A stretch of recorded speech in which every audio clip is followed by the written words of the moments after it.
하나님의 말씀 창세기 17장 9절부터 14절 말씀까지 제가 봉독을 해드리겠습니다.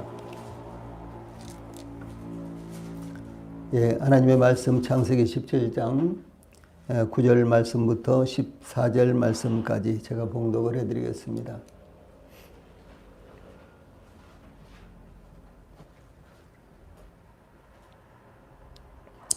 하나님이 또 아브라함에게 이르시되 그런즉 너는 내 언약을 지키고 내 후손도 대대로 지키라. 너희 중 남자는 다 할례를 받으라. 이것이 나와 너희와 너희 후손 사이에 지킬 내 언약이니라. 너희는 포피를 베어라. 이것이 나와 너희 사이에 언약의 표징이니라. 너희의 대대로 모든 남자는 집에서 난 자나 또는 너희 자손이 아니라 이방 사람에게서 돈으로 산 자를 막론하고 난 지 8일 만에 할례를 받을 것이라. 너희 집에서 난 자든지 너희 손으로 너희 돈으로 산 자든지 할례를 받아야 하리니 이에 내 언약이 너희 살에 있어 영원한 언약이 되려니와. 할례를 받지 아니한 남자 곧 그 포피를 베지 아니한 자는 백성 중에서 끊어지리니 그가 내 언약을 배반하였음이니라. 아멘. 14절 말씀까지 봉독을 해드렸습니다. 오늘 저녁에는 이 본문 말씀 창세기 17장 9절로 14절 말씀을 통해서 언약의 표징 할례, 언약의 표징 할례 이런 주제로 말씀을 전해드리겠습니다. 우리 그리스도인들은 할례라는 것에 대해서 하도 많이 듣기 때문에 잘 알고 있습니다. 그런데 이 할례가 어떤 배경과 그리고 할례가 무엇을 의미하는가, 상징하는가 이런 측면에서 오늘 저녁에는 말씀을 전해드리겠습니다. 아브라함의 나이 99세 때에 하나님께서 나타나셔서 여기 창세기 17장 2절 말씀을 보면은 내가 내 언약을 나와 너 사이에 두어 너를 크게 번성하게 하리라 이렇게 약속을 하셨습니다. 그러고 나서 또 4절로 5절에서 보라 내 언약이 너와 함께 있으니 이는 여러 민족의 아버지가 될지라. 이제부로는 내 이름을 아브람이라 하지 아니하고 아브라함이라 하리니 이는 내가 너를 여러 민족의 아버지가 되게 함이니라 이렇게 약속을 하셨습니다. 하나님께서 아브라함을 아브라함으로 이렇게 개명시키신 것입니다. 그 이유는 하나님께서 아브라함으로 심히 번성하게 하셔서 아브라함으로부터 민족들이 나오며 왕들이 나오리라는 약속을 더욱 굳게 하시라는 이와 같은 의도였습니다. 다시 말해서 이 아브라함의 이름을 아브람에서 아브라함으로 이렇게 개명하신 것은 이제 아브라함이 이와 같은 하나님의 그 약속을 믿고 하나님께서 약속하신 그 약속을 믿고 이제 그것을 기다리는데 그가 흔들리지 않도록 하기 위한 하나님의 특별하신 배려였습니다.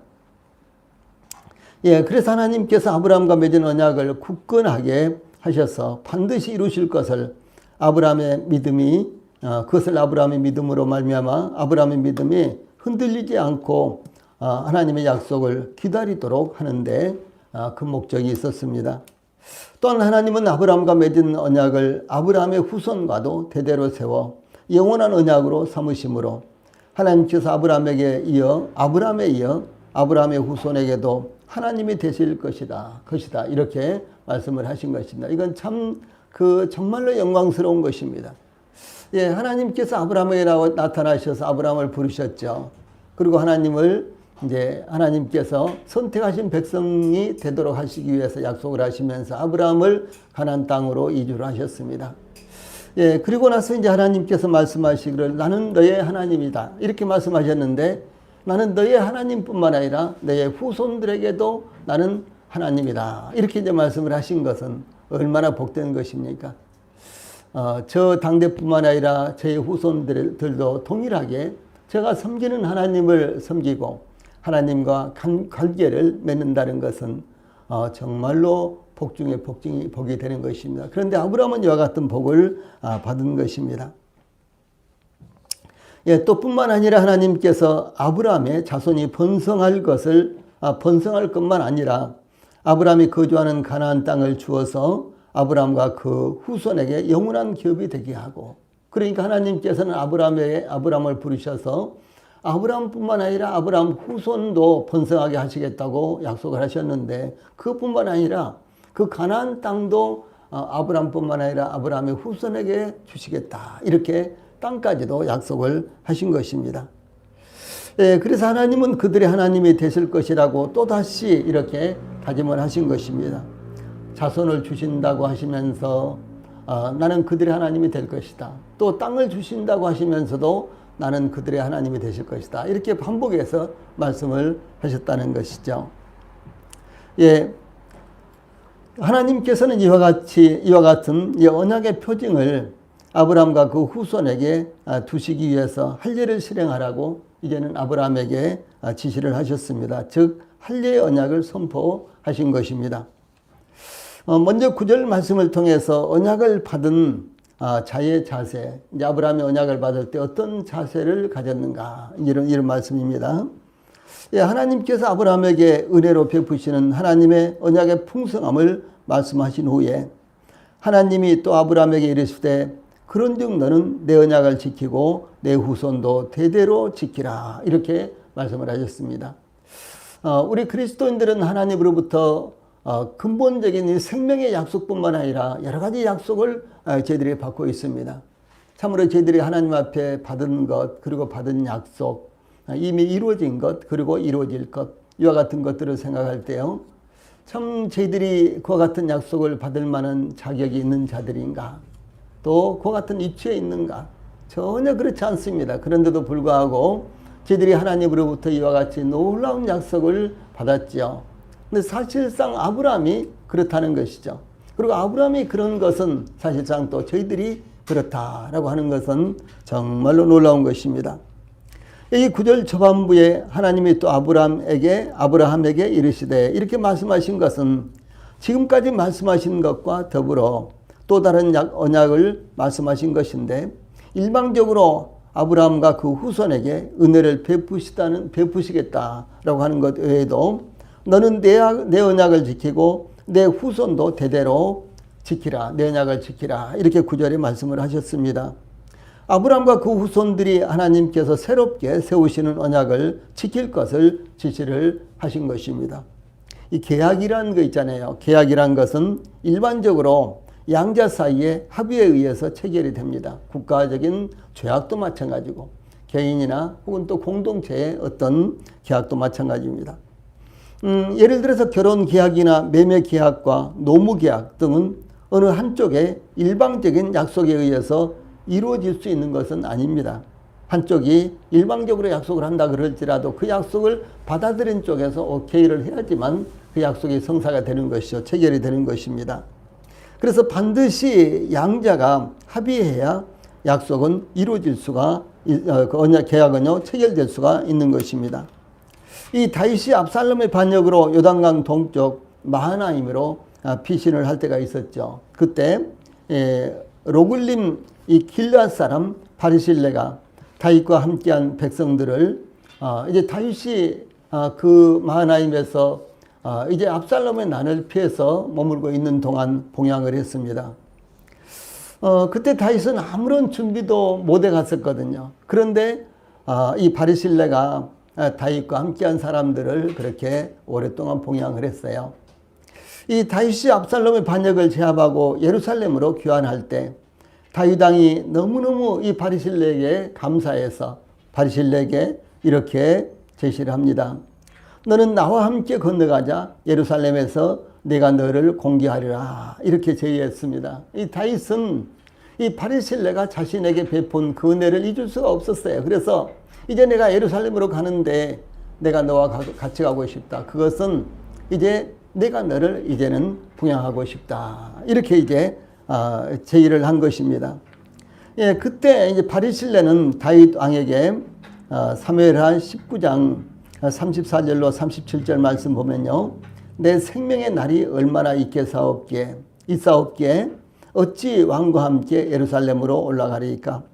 내 나이가 이제 80세라 어떻게 좋고 흥한 것을 분간할 수 있사오며 음식의 맛을 알 수 있사오리이까. 이 종이 어떻게 다시 노래하는 남자나 여인의 소리를 알아들을 수 있사오리이까. 어찌하여 종이 내 주 왕께 아직도 누를 끼치리이까? 당신의 종은 왕을 모시고 요단을 건너려는 것뿐이거늘 왕께서 어찌하여 이 같은 상으로 내게 갚으려 하시나이까?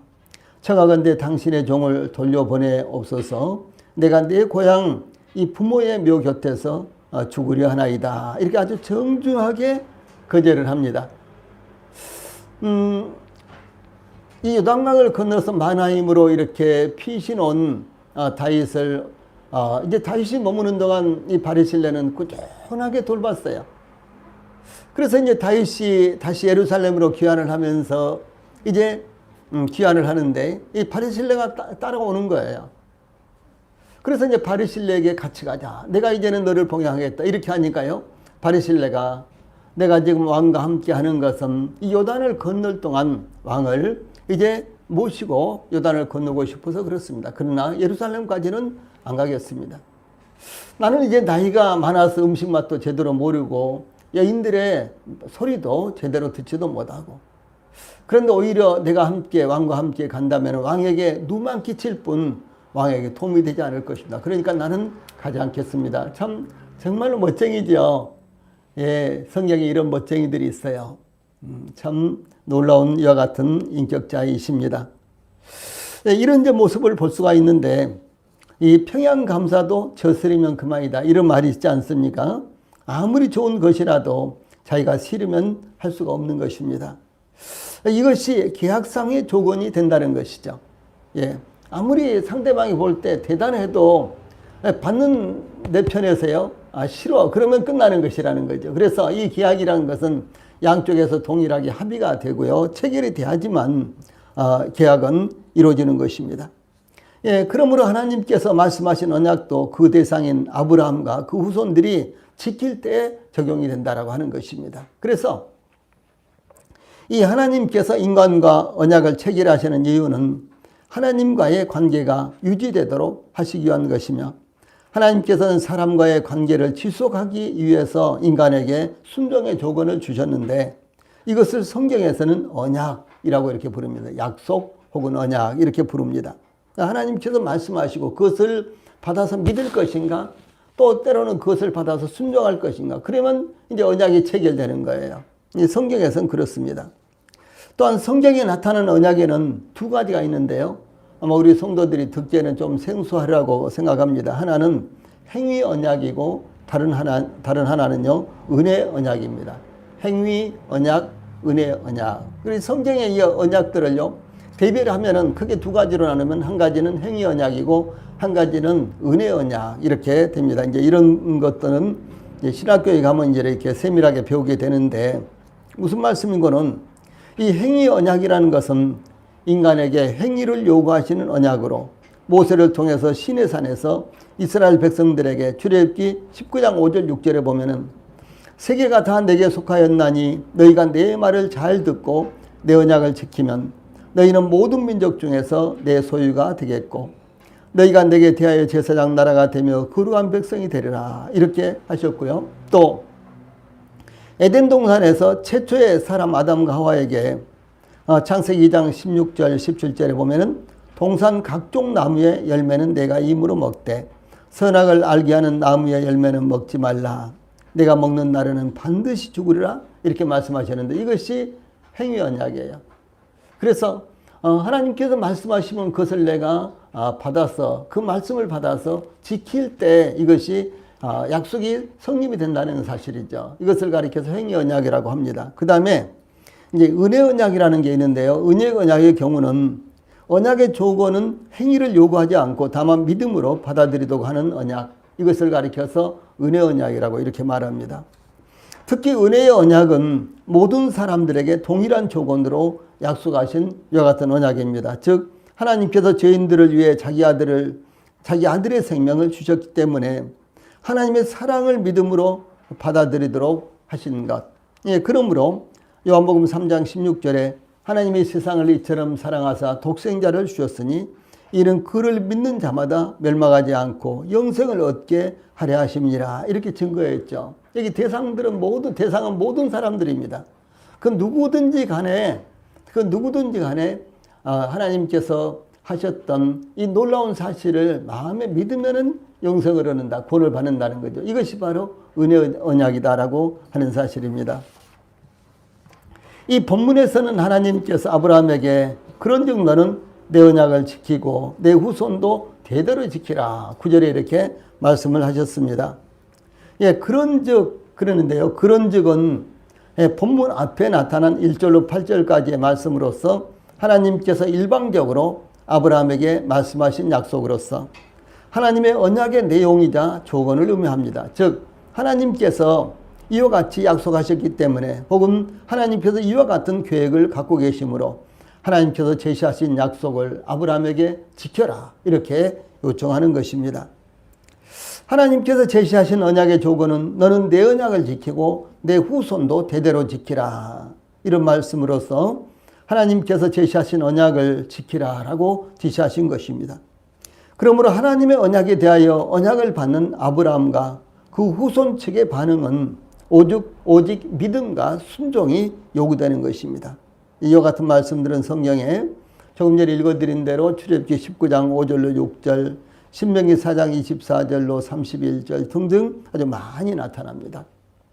또한 하나님께서 이 9절에 너는 내 언약을 지키고 내 후손도 대대로 지키라 이렇게 말씀하신 것은 하나님께서 아브라함을 지목하여 하나님께서 말씀하신 언약을 지킬 것을 강조하신 것이며 또한 그 언약은 아브라함으로 끝나는 것이 아니라 아브라함의 후손에게도 그 언약이 계승되기 때문에 이어지기 때문에요. 그 후손들도 언약을 지키라 이렇게 강조하신 것입니다. 그러니까 아브라함에게 말씀하신 것은 이제 아브라함뿐만 아니라 아브라함의 후손에게도 그대로 적용되는 것이며 이것이 또 영적으로는 믿음의 사람들에게도 그대로 적용되는 것이다라고 하는 것을 말씀드리는 것입니다. 그 다음에 10절에서는 이제 할례의 언약을 선포하시는데 하나님의 언약에 대한 조건은 언약의 징표를 언약을 받은 아브라함과 그 후손의 몸에 갖게 하는 것으로서 그 언약을요, 언약의 징표를 아브라함과 그의 후손들의 몸에 징표로 갖게 하는 것이었어요. 그것이 바로 할례로서 제시되었습니다. 하나님께서 아브라함에게 너희 중 남자는 다 할례를 받으라. 이것이 나와 너희와 너희 후손 사이에 지킬 내 언약이니라. 10절에 이렇게 말씀을 하시죠. 이 할례는 남자의 음경의 일부를 잘라내는 의식입니다. 할례는 아브라함과 그 후손들이 하나님의 선민이 되는데 필수 조건으로서 하나님으로부터 새롭게 태어나는 것을 상징하는 의식이며 또한 옛 자아를 죽이고 하나님 앞에서 새로운 자아로 태어나는 것을 상징하는 의식이었습니다. 즉 하나님과의 언약 관계에 있다는 것을 상징적으로 외적인 것으로 표현을 하는 표징이었습니다. 다시 말씀드리면요, 할례는 하나님으로부터 다시 태어나는 것을 의미하는 이 상징적인 의식이었고요. 또한 옛 자아를 죽이고 하나님 앞에서 새로운 자아로 태어나는 것을 상징하는 이와 같은 것이었으며 또 하나님과의 언약 관계에 있다. 우리는 하나님과 언약을 맺은 사람이다. 그래서 이제 그것을 몸에다가 이제 징표로서 두는 것입니다. 예를 들어서 이제 처녀와 총각이 서로 사랑해서 이제 양가가 합의해 가지고 언제 결혼을 하자. 그래서 이제 약혼을 하게 되죠. 약혼을 하면은요, 거의 대부분 다 이 반지를 이제 낍니다. 그렇죠. 반지가 몇 천만 원짜리 아니면 몇 억짜리 그런 반지를 서로 주고받고 할 수도 있겠죠. 그러나 이제 그것이 몇 억짜리냐 아니면 얼마나 고가품이냐 이것은 그리 중요한 것이 아니에요. 그렇죠. 그래서 이제 이것이 징표로서 구리반지가 되든지 은반지가 되든지 간에 아주 가느다라는 실반지가 되든지 간에 이것을 이제 서로 약속의 징표로서 서로 주고받고 해가지고 손가락에다가 이렇게 이제 끼얹느냐 이것이 더 중요한 것이죠. 그래서 이제 우리 한국 사람들은 거의 대체적으로 반지라든가 이 보석의 개념이요, 이 가치에 있습니다. 가치. 이 상징적인 의미에 있는 것이 아니라 가치에. 그래서 이것이 얼마짜리냐 이것이 더 중요한 거예요. 그래서 이제 우리 한국에서는 다이아몬드라든가 루비, 사파이어 뭐 이런 것들요, 에메랄드 이런 것들도 아주 흠이 없고 그 다음에 아주 크고 그리고 이제 아주 가치가 나가는 것, 최상품을 우리 한국 사람들은 요구를 하는 거예요.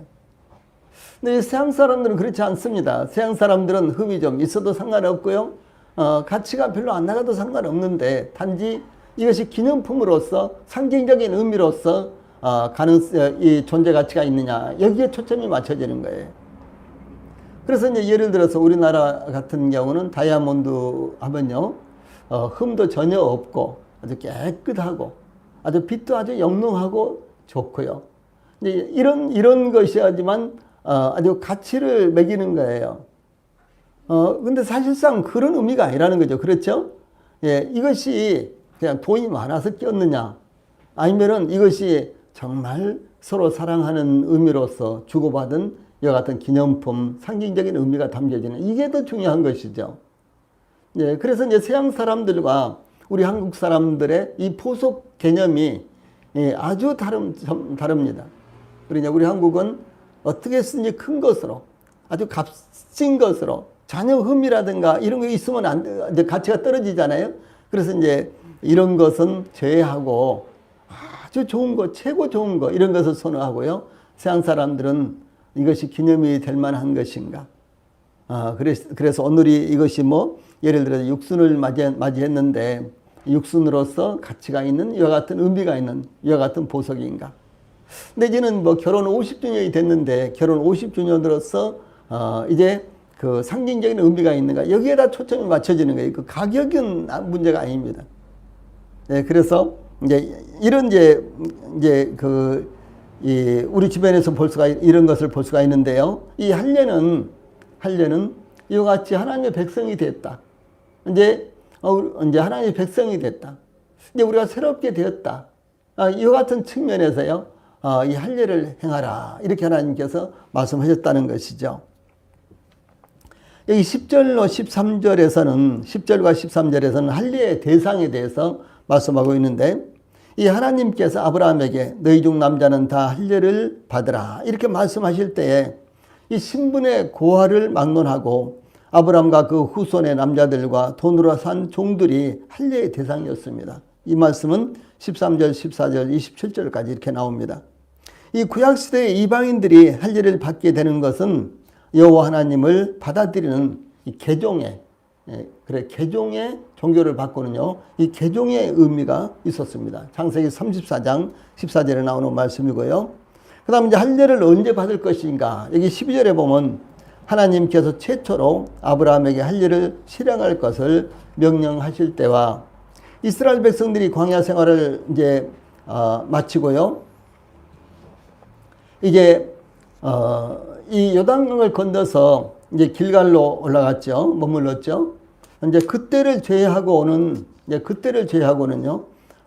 태어난 지 8일째 되는 날에 할례를 시행하도록 이렇게 했습니다. 이건 굉장히 이스라엘 백성들에게는 중요해요. 태어난 지, 남자는요, 사내 아이들은 태어난 지 8일 만에 할례를 받아야 된다라고 하는 것은 이스라엘 백성들에게는 대단히 중요한 것이었습니다.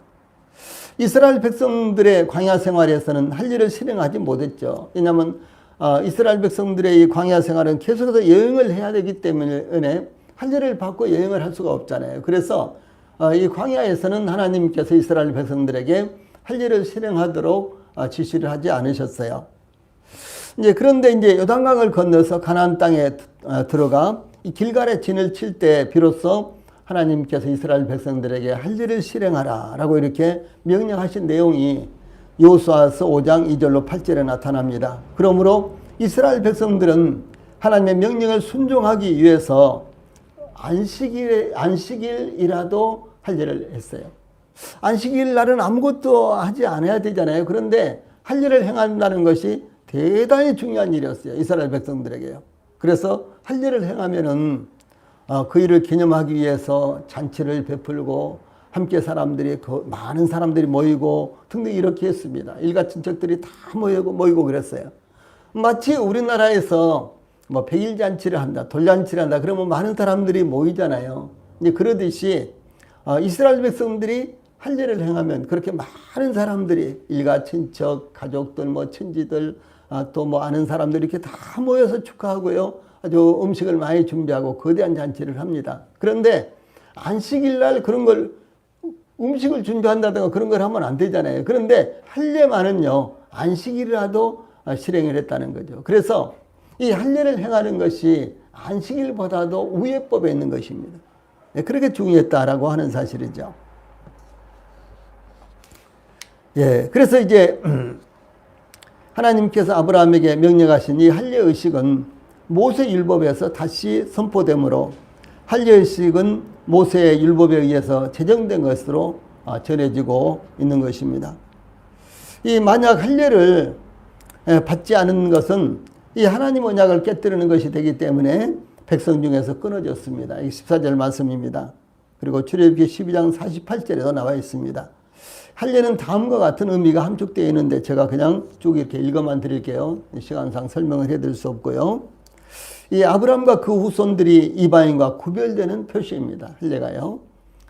이제 할례가 있는 사람은 그러니까 이제 예를 들어서 2차 대전 때 독일의 히틀러가 유대인들을 많은 유대인들을 학살을 했잖아요.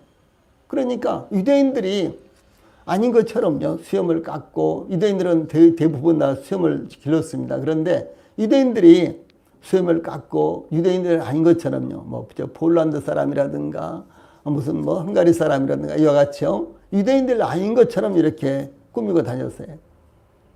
이 사람은 보니까 꼭 유대인처럼 생겼는데 유대인 아니라고 한단 말이에요. 그러면은 바지를 벗겼어요. 그래서 할례를 했는가 안 했는가 이것으로 구분을 했습니다.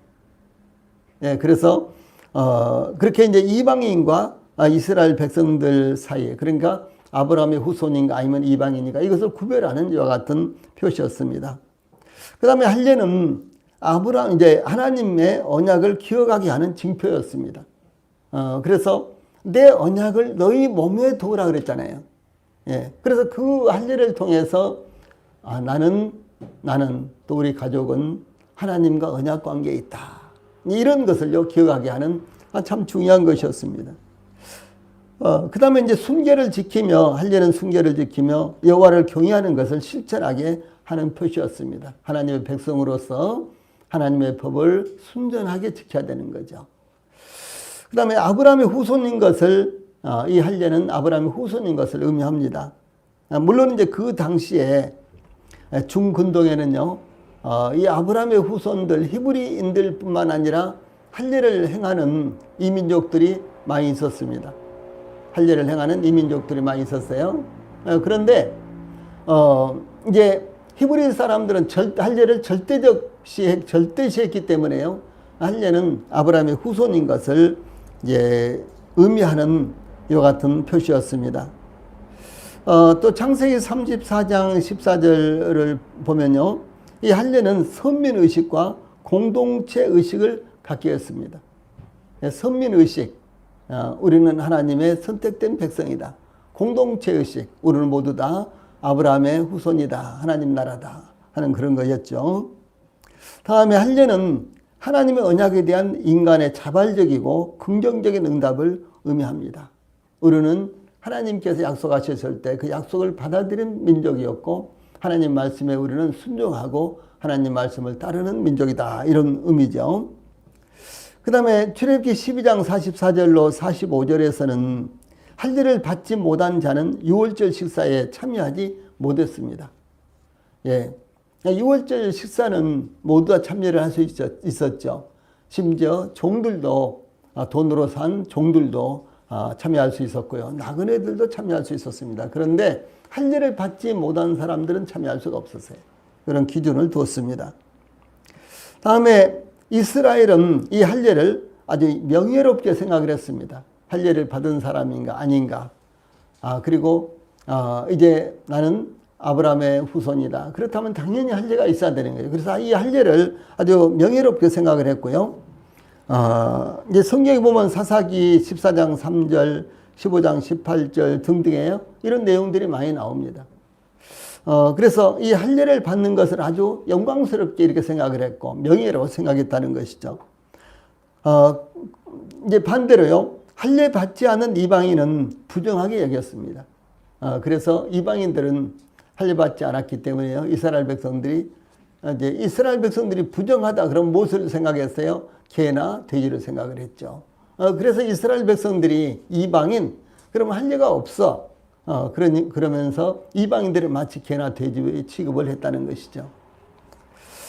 요즘 전 세계적으로 인종차별적인 이와 같은 테러가 자행되고 있고, 저 영국의 이 프리미어 리그라고 축구 리그가 있잖아요. 거기서도 시시때때로 인종차별적인 이와 같은 말들이 계속해서 나옵니다. 우리나라 손흥민 선수를 비롯해서 몇몇이 이렇게 이제 그 리그에서 뛰고 있는데요. 우리 손흥민 선수도 자주 인종차별적인 이와 같은 이제 폭거를, 테러를 소위 당합니다. 그 인스타그램이라든가 이런데. 사실상, 자, 얼굴이 좀 까마면 어떻고 하얗면 어떻습니까? 그것을 우리 스스로 만들 수 있는 건 아니잖아요. 예, 구수인이 어찌 그 피부를 표범이 그 반점을 없이 하겠느냐. 안 된다는 것이죠. 절대로 안 되는 것입니다. 이것은 하나님께로부터 온 것입니다.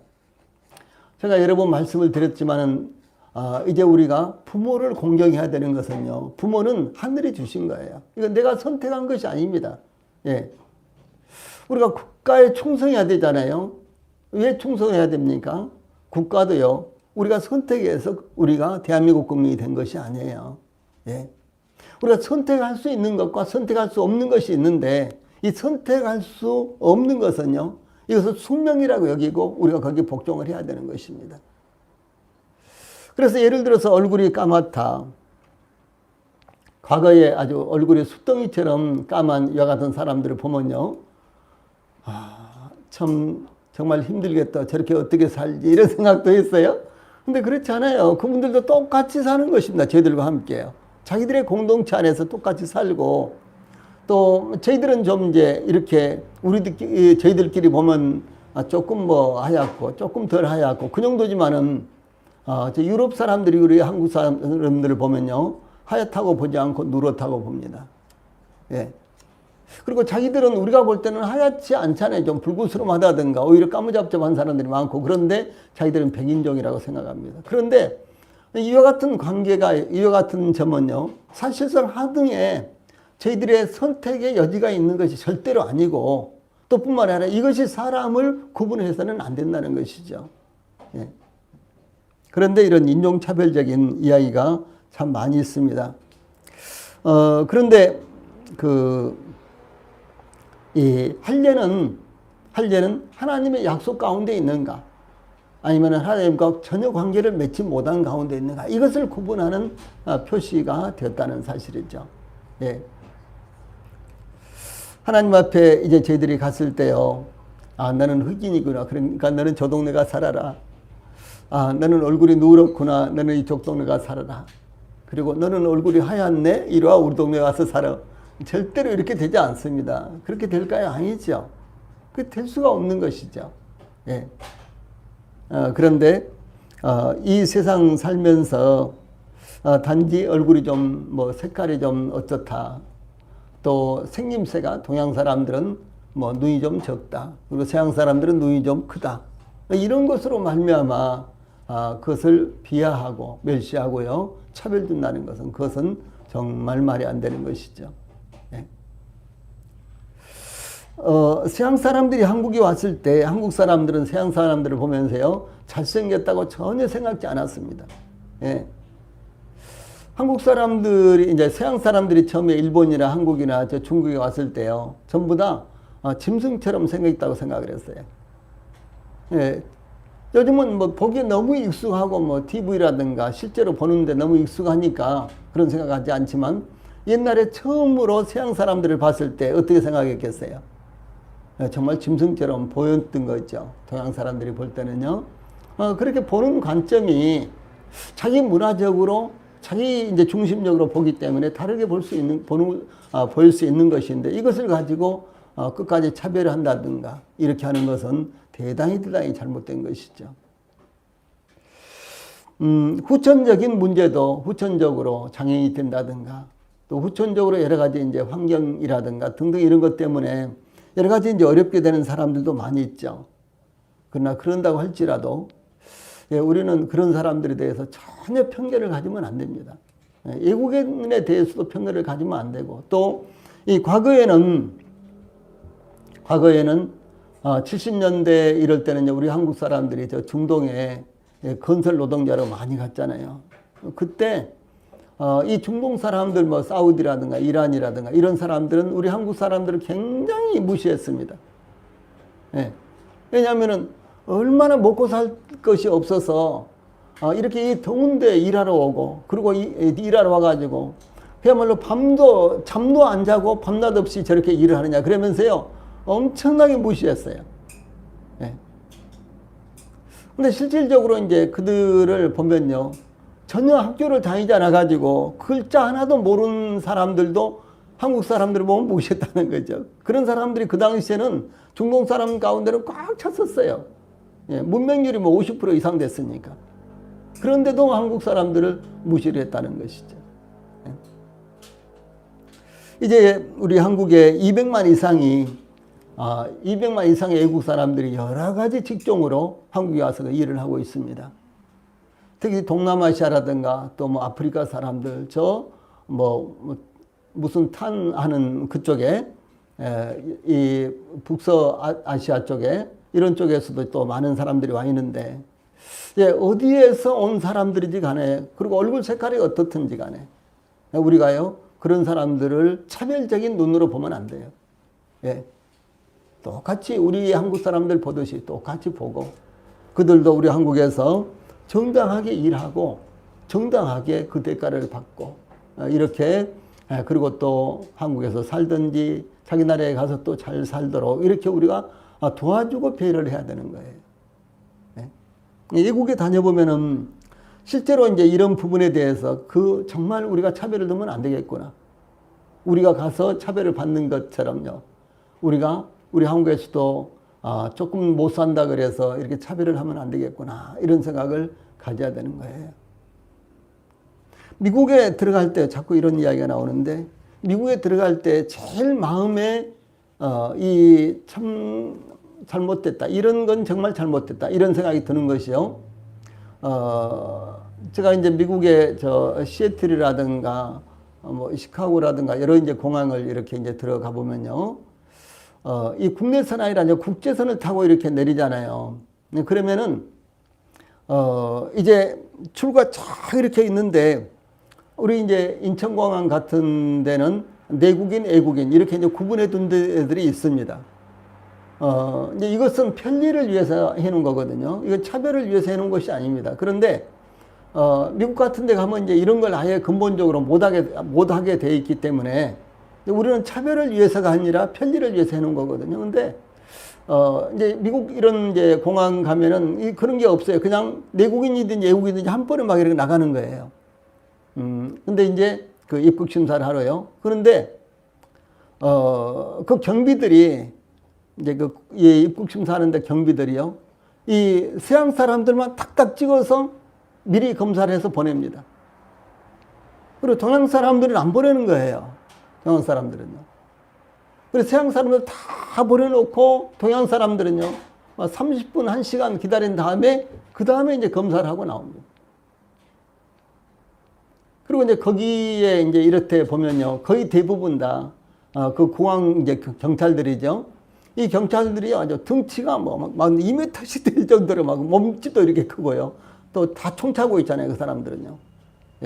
그렇게 하고 있기 때문에 누가 꼼짝도 못하고 하고 있고요. 하도 기다리다가 이제 힘들면은 사람들이 여기저기서 내보내려 달라고 막 이렇게 소리치기도 하고 그래요. 그래도 다 인상 쓰면 또 말도 못하고 그래요. 그런 모습을 보면서 제가 몇 번 경험을 했어요. 그런 경험을 하면서 참 이런 제도는 정말 잘못되어 있는 것이다. 제도적으로 그렇게 안 돼 있을 텐데 운영상 정말 잘못하고 있다, 이런 생각이 들었습니다.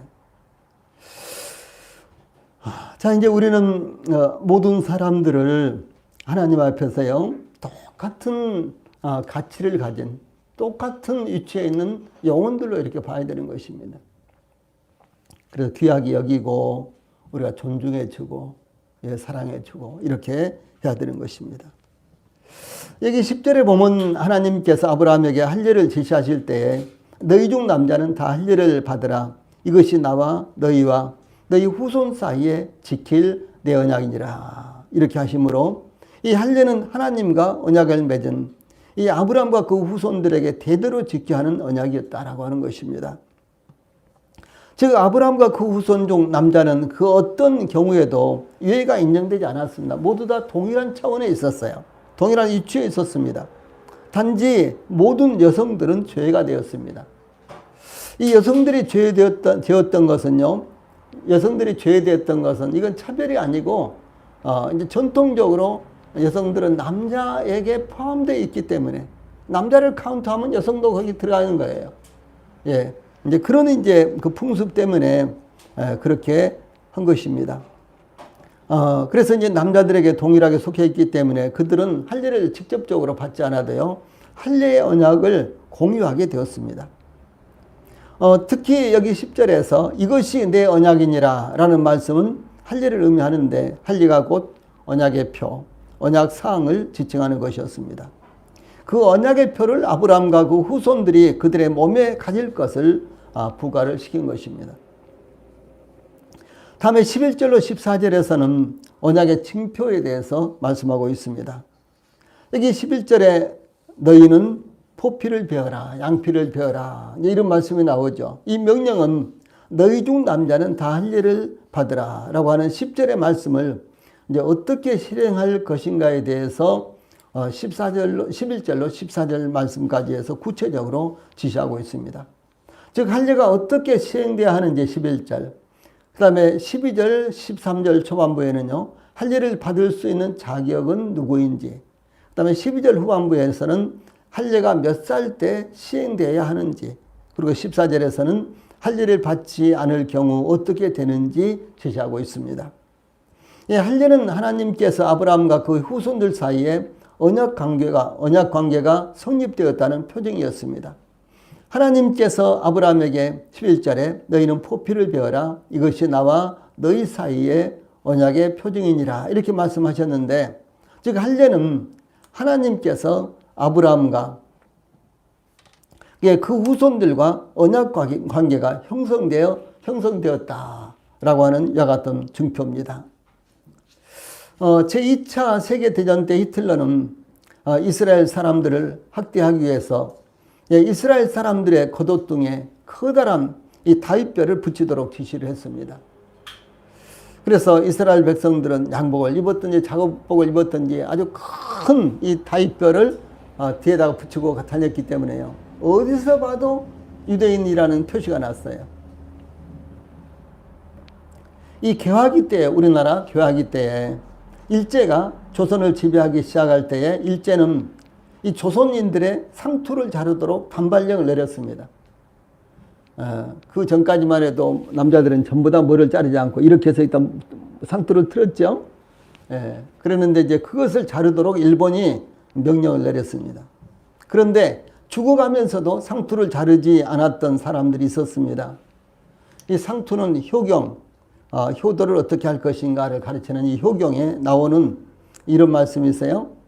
신체 발부수지 부모 불감 해상 효지시야, 이런 말씀이 있는데 저도 뭐 이렇게 한문만 있으면 잘 모릅니다. 근데 이 말씀 무슨 말인 거는요, 효도의 시작은 제 몸을 아끼는 것부터인데 어찌 부모가 물려준 몸을 함부로 해야 한다는 것인가. 그러니 내 목을 칠 수는 있을지언정 내 머리카락은 절대로 자를 수 없다라는 이와 같은 결심을 이야기한 것입니다. 그래서 단발령이 내렸지만 죽어가면서도 내 머리는, 내 상투는 자르지 못해 하면서 버티고 죽었다는 것이죠. 이와 같이 할례는 아브라함의 후손으로서 하나님으로부터 선택받은 이스라엘인이라는 것을 나타내는 표시였던 것입니다. 그러므로 10절 전반부에 너희 중 남자는 다 할례를 받으라, 이 말씀을 통해서 할례를 어떻게 시행할 것인가에 대해서 구체적으로 말씀을 하십니다. 이 먼저 할례가 어떻게 시행되어야 하는지 너희는 포피를 베어라라고 지시를 했습니다. 할례는 남자의 포피 일부를 잘라내는 것이죠. 이것은 사실상 아주 고통스러운 일입니다. 즉 피 흘림과 고통을 통해서 새로운 언약이 맺어지는 것을 의미합니다. 지금 이제 유대인들은 난지 8일 되면 어린아이들이 되면요, 이제 할례를 행하는데 마취를 하고 이렇게 할례를 해요. 그러니까 뭐 아프지 않죠. 그 당시는요. 나중에 이제 마취가 풀리면 아프겠죠. 근데 나은 지 8일이니까 뭐 그렇게 많이 느끼지는 못합니다만은 아무튼 그렇게 하고 있습니다. 근데 이것은 이제 고통스러운 일이라는 것이죠. 즉 피 흘림과 고통을 통해서 새로운 언약이 맺어지는 것을 의미합니다. 예, 이와 같이 할례를 시행하는 것을 가리켜서 하나님께서 11절 후반부에 이것이 나와 너희 사이의 언약의 표징이니라 이렇게 말씀하셨습니다. 또한 13절 후반부에서는 내 언약이 너희 살에 있어 영원한 언약이 되려니와 라고 말씀하신 것처럼 언약의 증표가 할례 받은 자들에게 증거로 남아서 존재한다라고 하는 것입니다. 예, 지금까지는 하나님께서 말씀으로 언약하셨거나 아브라함의 제사를 받으심으로 하나님께서 언약하신 것을 증명하셨습니다. 하나님께서 아브라함의 제사를 지낼 때 하나님께서 그것을 받으셨어요. 그러므로 언약이 체결된 것을 이렇게 상징을 했습니다. 그런데 지금은 이제 아예 아브라함의 후손들의 몸에 이 언약의 징표를 갖도록 이렇게 말씀하셨는데 그것이 바로 할례라는 것이죠.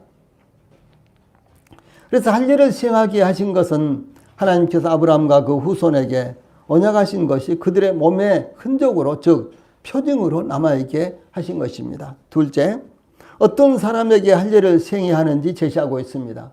12절 전반부, 13절 전반부에 있습니다. 할례는 너희의 대대로 모든 남자는 집에서 난 자나 또는 너희 자손이 아니라 이방 사람에게서 돈으로 산 자를 막론하고 이렇게 이제 자격이 제한되어 있었어요.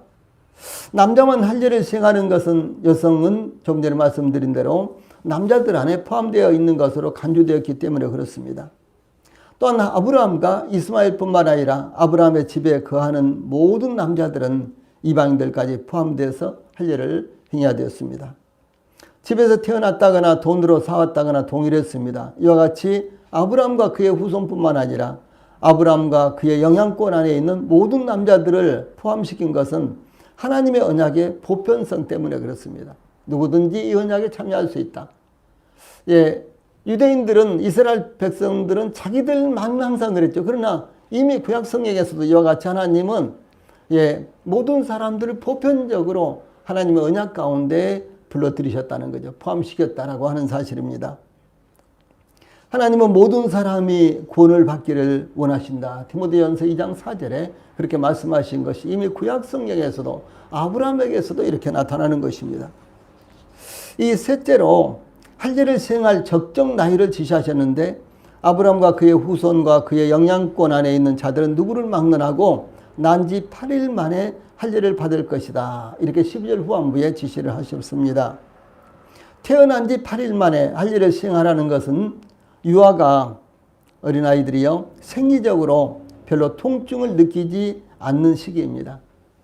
짐승도 태어난 지 8일이 되면 독자적으로 생존이 가능하다고 합니다. 또한 의식상 새로 태어난 남자아이는 이 7일 동안 부정하기 때문에 7일이 지난 8일째 되는 날 할례를 시행하게 하셨다라고도 볼 수가 있습니다.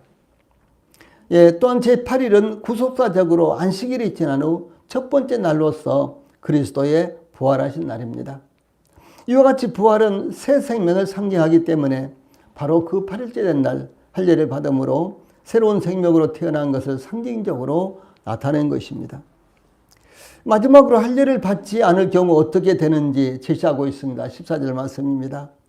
하나님께서 할례의 언약을 말씀하시면서 그 마지막에 할례를 받지 아니한 남자 곧 그 포피를 베지 아니한 자는 백성 중에서 끊어지리니 그간대 언약을 배반하였음이니라 이렇게 덧붙이시죠. 할례를 시행하지 않는 자는 백성 중에서 끊어진다는 것은 하나님에 의해서 죽임을 당한다거나 회중의 손에 의해서요 재판을 통해 죽임을 당한다는 그런 의미가 아닙니다. 마치 피를 흘린 자나 제사를 잘못 드림으로 이 범죄한 경우와 그런 경우는 죽여야 되는 거죠. 그러나 그런 의미가 아닙니다. 여기 백성 중에서 끊어진다는 것은 공동체에서 배척을 당하거나 파문을 당해서 공동체의 예배와 행사와 교제에 참여할 수 없게 되는 것을 의미합니다.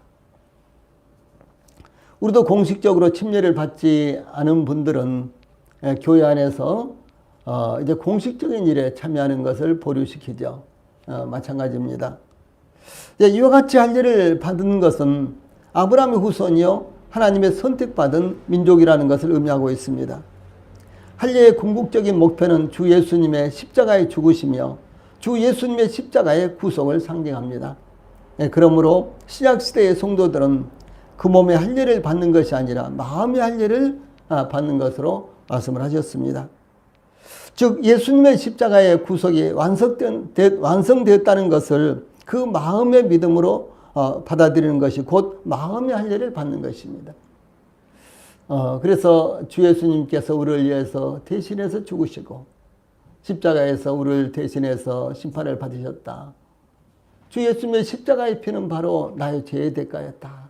이 사실을요 우리 마음으로 받아들이는 것이 마음의 할례다고 하는 사실이죠.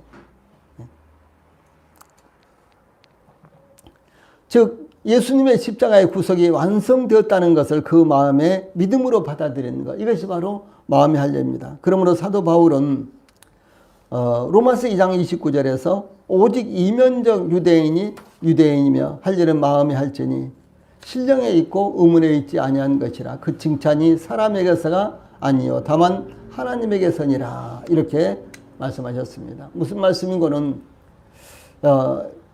예부적으로 할례를 받고 혈통적으로 유대인이고 아브라함의 후손 유대인이고 이것이 참 유대인 참 이스라엘이 아니라 그 마음의 예수 그리스도를 받아들이는 것이 마음의 할례를 받는 것이요 그것이 참 이스라엘이다. 이렇게 말씀을 하신 것입니다. 여기 이면적 유대인 이런 말씀이 나오잖아요. 이것은 혈통적으로나 혹은 율법을 지킴으로 되는 것이 아닌 주 예수님의 십자가에서 이루어진 구속을 마음에 받아들이는 것을 의미합니다. 그러므로 마음의 할례를 받는 것이 아브라함의 참된 후손이요 하나님의 선택을 받은 진정한 유대인이 된다라고 하는 것입니다. 그래서 진정한 할례에 대해서 잠깐만 더 말씀을 드리겠습니다. 이와 같이 이스라엘은 하나님의 지시에 따라서 아브라함으로부터 시작해서 할례를 받았습니다. 할례를 받는 것은 아주 고통스러운 것이었습니다. 할례를 받는 것은 수많은 문제를 야기할 수도 있는 것이었습니다. 이스라엘 백성들이 여호수아의 인도하에 요단강을 건너 진을 쳤을 때 제일 먼저 행한 것이 할례였습니다. 즉 하나님께서 이스라엘에게 하나님의 은혜로 약속하신 땅에 들어가서 제일 먼저 시행하도록 하는 것이 바로 할례였다는 거죠. 할 일이 얼마나 많이 있습니까? 길갈에 가서 이스라엘 백성들이 길갈에 요단강을 건너가지고 첫 번째 주둔지가 진을 친 곳이 이제 길갈이었는데 얼마나 할 일이 많았겠어요. 그런데 하나님께서 그 모든 것 앞서서 할례를 행하도록 지시하신 내용이 나타나죠. 그만큼 할례를 하나님의 백성으로서 또한 아브라함의 후손으로서 중요하게 여겼던 것입니다. 그렇게 중요하게 여겼던 이유가 먼저 하나님의 명령이었기 때문이고 아브라함부터 내려온 하나님의 명령이었기 때문이고요. 그 다음에 하나님의 백성의 이 표지였기 때문에 중요했던 것입니다. 하나님께서 이스라엘을 인도하여 하나님께서 마른 땅에 되게 하신 요단강을 건넌 여호수아에게 여호수아서 5장 2절에 보면 그때에 여호와께서 여호수아에게 이르시되 너는 부싯돌로 칼을 만들어 이스라엘 자손들에게 다시 할례를 행하라 이렇게 명령을 하셨습니다. 또한 이미 우리가 상고했지만 하나님께서 아브라함에게 할례를 행할 것을 지시하셨을 뿐만 아니라 할례가 하나님의 언약이요 언약의 백성이라는 것을 나타내는 표지라는 것을 분명하게 말씀하신 것입니다. 그러므로 할례를 받는 것은 그 무엇보다도 중요한 것이었습니다. 이 창세기 17장 10절로 17절 말씀 너희 중 남자는 다 할례를 받으라 이것이 나와 너희와 너희 후손 사이에 지킬 내 언약이니라 너희는 양피를 베어라 이것이 나와 너희 사이에 언약의 표징이니라 이렇게 말씀하였습니다. 그런데 이 할례와 이 관련해서요, 하나님께서 이스라엘을 향하여 신명기 10장 16절에 이미 이 구약 성경에도 이런 말씀을 하셨어요. 그러므로 너희는 마음의 할례를 행하고 다시는 목을 곱게 하지 말라, 이렇게 했습니다. 즉 육체적으로 할례를 받는 것만으로 합당한 것이 아니라 마음으로도 할례를 받아야 한다라고 하는 사실입니다. 또한 하나님께서 선지자 예레미야를 통해서 예레미야서 9장 26절에 대저 열방은 할례를 받지 못하였고 이스라엘은 마음의 할례를 받지 못하였느니라, 이렇게 말씀하였습니다. 이방인들은 몸의 할례를 받지 못했고 이스라엘은 몸의 할례를 받았는데 마음의 할례는 받지 못했다는 것이죠. 그러면 자, 몸의 할례를 받으면 마음의 할례도 받아야 된다는 것을 지금 선지자를 통해서 이 강조를 하고 계시는 것입니다.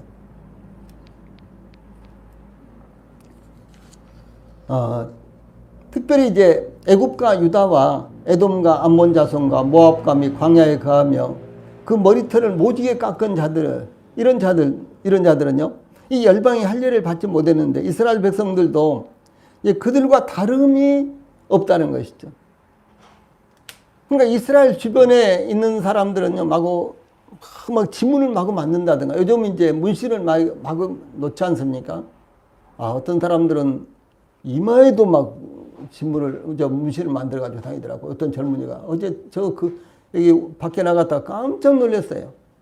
멀쩡하게 잘생긴 청년이 이쪽에다 문신을 이렇게 하고 붙였는지 진짜 만들었는지 모르겠는데 아무튼 하고 가는데 깜짝 놀랐어요. 그런데 이미 구약 시대에도 저 아프리카 이런 사람들 보면 마구 엄청나게 마구 일부러 상처를 내가지고 흉터를 만들고 막 이런 것들을 볼 수가 있잖아요. 그런데 구약 시대도 이미 이스라엘 주변에 있는 이방인들은요, 막 몸에다가 문신을 만들고 흉터를 만들고 막 이렇게 했어요. 그런데 이스라엘 백성들은 이방인들이 이렇게 하듯이 이 표표를 뱀으로 말미암아 육체적인 할례는 행했는데 마음은 할례를 행하지 않았다라고 하는 사실이죠. 이것을 지금 하나님께서 안타까워하시는 것입니다. 그래서 로마서 2장 28절 29절에 사도 바울은 대저 표면적 유대인이 아니요 표면적 육신의 할례가 아니라, 이 겉으로 이렇게 하는 것은 그렇게 중요하지 않다, 이렇게 지금 말하는 것입니다. 오직 이면적 유대인이 유대인이며, 다시 말해서 마음으로 믿어서 아브라함의 후손이 되는 것, 아브라함의 자손이 되는 것이 진짜다, 그런 말씀입니다. 할례는 마음에 할지니 신령에 있고 의문에 있지 아니한 것이라, 그 칭찬이 사람에게서가 아니오 다만 하나님에게서니라, 이렇게 육체의 할례가 아닌 마음의 할례가 참된 할례이며 하나님께서 요구하시는 할례라고 말씀을 하신 것입니다. 그러므로 사도 바울은 골로새 교회를 향해서도 골로새 2장 11절에 또 그 안에서 너희가 손으로 하지 아니한 할례를 받았으니 곧 육적 몸을 벗는 것이요 그리스도의 할례니라라고 이렇게 증거했습니다. 그러므로 마음의 할례가 이루어져야 된다. 자, 이제 이것은 무엇을 말하는 거는, 이와 같이 이제 이 로마서와 그리고 예레미야서와 그리고 신명기 또 여기 골로새서 이렇게 이제 마음의 할례를 말씀하셨잖아요. 그런데 이것은 무엇을 말하는 거는, 비록 육체적으로는 이스라엘 백성들이라고 할지라도요, 그 마음으로 하나님을 경외하지 아니하고 하나님의 언약에 그들이 순종하지 아니하면 그것이 아무런 의미가 없다, 이런 말입니다. 저희들도 동일하게 침례를 겉으로 받아서 침례받은 침례 교인이다, 침례 신자다, 이렇게 한다고 할지라도요, 우리 마음에 하나님을 경외하고 그런 마음이 없으면 의미가 없는 것이다라는 사실이죠. 겉으로는 우리가 공식적으로 하나님의 백성으로 인정을 받고 열린 침례교의 지체로서 인정을 받는다고 할지라도 우리 마음 가운데 하나님을 사랑하고 하나님의 말씀을 따라서 살고자 하는 이와 같은 마음이 없다면은 마치 육체적으로는 할례를 받았지만 그 마음은 하나님과 아주 먼 거리에 있는, 하나님 말씀을 순종하지 아니하므로 하나님과 관련도 없는 것처럼 살아가고 있는 이스라엘 백성들과 다를 것이 아무것도 없다라고 하는 사실입니다. 그래서 우리 성도들도 마음의 할례를 받아야 된다라고 하는 사실입니다. 첫째로 이 마음의 할례는 이미 우리가 예수 그리스도를 믿음으로 말미암아 구원받을 때 받았습니다. 그런데 이 사실이요, 우리의 삶 가운데도 그대로 나타나야 된다. 이것을 가리켜서 지금 여기서 마음의 할례를 말씀하고 계시는 것입니다. 그래서 우리 교회 모든 성도들이 마음의 할례를 항상 마음에 두십시오. 나는 예수 그리스도를 믿음으로 말미암아 구원받았는데 정말 내 마음도 하나님을 경외하고 하나님 말씀에 순종하는 자인가? 이런 부분에 대해서 항상 마음에 두시기를 바랍니다. 기도하시겠습니다.